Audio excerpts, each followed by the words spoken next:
Please welcome my friend, André Leon Colley.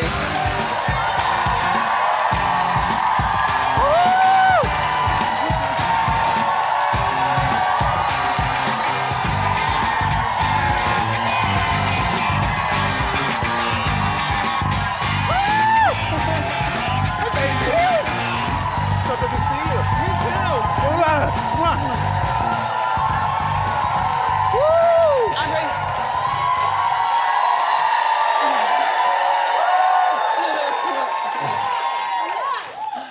It's been a moment. A moment in time.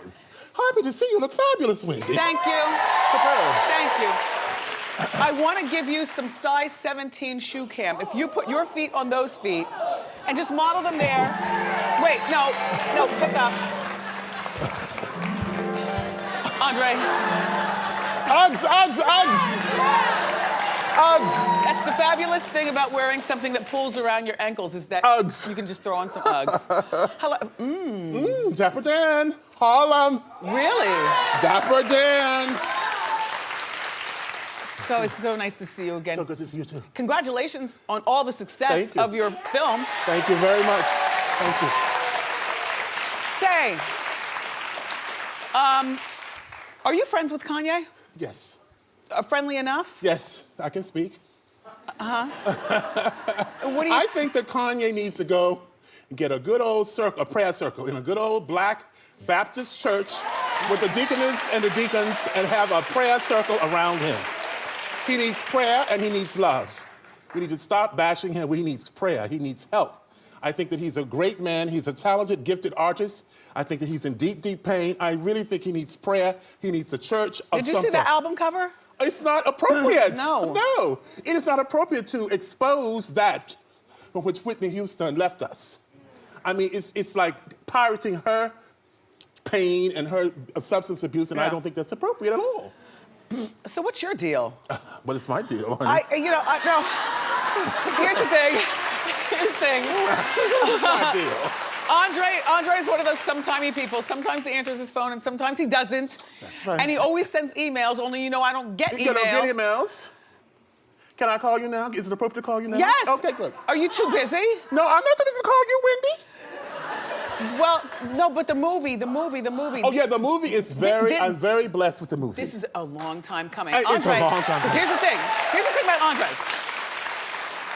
People know your name. Yes. And people know your presence. But I don't think a lot of people really understand No. who you are or what you do. Because in my opinion, I always think of you as the black Karl Lagerfeld. God bless you, thank you for that. Except Karl has like wares out. And He wears out. He's a fly-by-night friend. No, Yeah, you know, if you're not on the front row, then you go. Oh. But I have to say, I am so grateful to this great director, Kate Novak.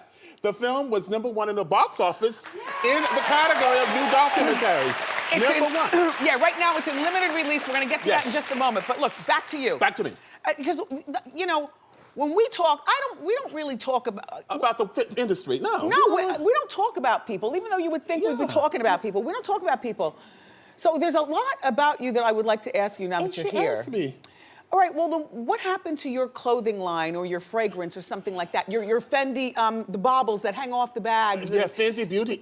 Listen, I did not have the training and the skills when I was young. You went to Brown. But I went to Brown. Ivy League. Yes, I went to Ivy League, but I got the knowledge, but I didn't have the skills to create financial success. Now, in these twilight moon decades, I intend to do that based on this film. This film will give me the opportunity to have many more lucrative opportunities. I want to have a caftan line for women. It's all a long time overdue. It's overdue. I want to have a fragrance for men. I have a fragrance for men and women. Now, what do you mean you weren't able to turn it into financial Because success? I was so busy about my career. You know, I was so busy working and just getting up every day and doing what I had to do because I was in a world where there were very few black people. In fact, I was the only black man in the international world of fashion. Yes. So I had been privileged to give this place in the world, and I just got up and did my work. I didn't think about anything. I didn't think about, was I a pioneer? Was I an icon? I just did it. Until recently. But you had a lot, you have a lot of great friends. Yes, I have great Anna friends. Wintour and Well, Anna Winter is someone who cares about me deeply. Most days she treats me like her family, and then some days she puts me out to pasture like the black sheep. Puts me out to the furthest pasture to graze because she don't want to deal with me. But she cares about me deeply, and the great thing about Anna Winter is that she is extraordinary as a mother, as you are. The most important career you can have is being a great mother. Raising those children, raising them, and now her daughter is, you see daughter B there with her mother. She's about to get married. Daughter B is in a red dress from McQueen at the Met Ball. I said she was one of the best dressed. And she's about to get married. And to see her mother stand there and look at her daughter fitting her dresses, she's so proud of the daughter she nurtured. Back to you. Have you ever had a great love? No. No. But I've had a few dalliances with some Okay, let's talk about it. Okay. Okay. I had some dalliances with the best and the highest. Yes. They will not be named because they are unexpected and they are vicomtesses. High vicomtesses in the high European refined world. Okay? But you never thought about staying with one and getting all booed up? I stayed with one, but then it was How long did that last? Several times. Oh. And she wore only her pearls to bed. She wore her pearls. You know, Marilyn Monroe wore her Chanel No. 5.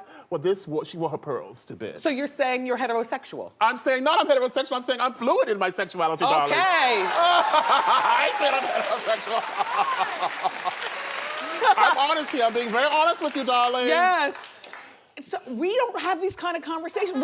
We talk about stuff, but boy, I really feel like I can get you. Are you in love now? No, honey, I just said to my best friend, Alexis Thomas, somebody better come to this house and love me now. With all this attention, somebody better get up in this fancy house I live in and love me. He lives in upstate, not upstate, but... White Plains. I didn't want to say the town. White Plains. Very fancy in White Plains. Yes. Every time I talk to him, there's a houseboy over. Yes. Who's gardening, doing gardening, landscaping. and things like that. There's a houseboy and... There's a cleaning lady. A cleaning lady, and the accent. And then I've got to go, darling. I'm going to have lunch with...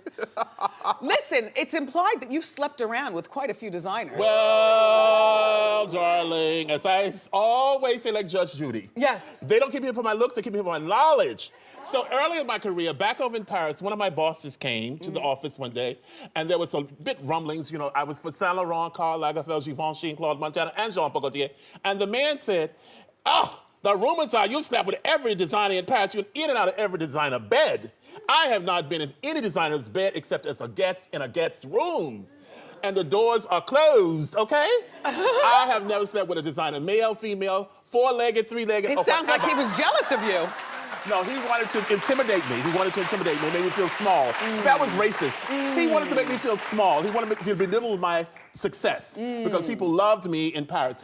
Paris is the place to go. If you're in fashion, Paris gives it up to you. It's a gift to people in fashion. So he wanted to make me feel a little small, and I did, and I bottleized it. And then another girl, a French girl, an heiress, she was the publicity director for Yves Saint Laurent back in the day. Yes, of course. And she called me Queen Kong. Queen Kong. Queen Kong, not King Kong, Queen. And I kept saying, how racist can you be? I was young and skinny. And then her best friend, who's my best friend, who's Picasso, the heiress, told me. And I bottled that up for years and years, and I revealed that on the documentary. You see a very touching scene where I talk about it in the doc. I had never articulated that thought until one day I was at the archives in Vogue, and I decided to talk about it. So now, you were a thin, tall man, raised by your grandmother from the South. Yes. You've turned into... a big man of girth, a monumental man. But I'm very honest about my weight issues. I'm very honest about my weight crisis and struggle. We just had a screening on Saturday night at the Landmark 57, and this one young lady got up, and she was Caucasian, and she stood up and she said, "You wrote an article in Vogue when you first went to the Duke Diet and Fitness Center, and you saved my life. You saved my life." For a person to tell you saved their life, that is almost biblical. And that was very much the reason for my journey. She said, "You've saved my life." So many young people said, "I moved to New York because of you. I wanted to have a career in fashion." You were fearless. Yes. He's fearless. Thank you. And also fierce. And fierce. And now our time is up. We did it? We did it. I can't believe we did it. This is the legendary André Leontali. Thank you. The movie's called The Gospel According to André. It's in theaters now.